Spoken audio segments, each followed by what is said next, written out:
Hi friends, మీకు ఈరోజు ఉల్లిపాయ ప్రత్యేకంగా ఎందుకు చూపిస్తున్నానంటే మార్కెట్లో మనకి చైనా రైస్ వచ్చాయి, ప్లాస్టిక్ బియ్యం వచ్చాయి, అలాగే ప్లాస్టిక్ ఎగ్ వచ్చింది. అలాగే రీసెంట్గా చైనా అంత దరిద్రపు అంటే ప్లాస్టిక్ ఉల్లిపాయ కూడా తీసుకొచ్చేసింది.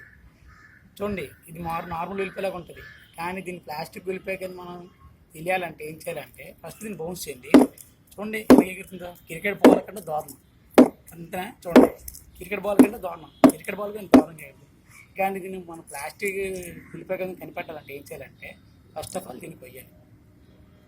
మనం కోస్తే నార్మల్ ఉల్లిపాయలాగా ఉంటుంది. చూడండి, నార్మల్ ఉల్లిపాయలాగా ఉంది, కానీ ఈ లేయర్లు తీస్తుంటే చూడండి అంత గట్టిగా వస్తున్నాయి. చూడండి అబ్బాయి,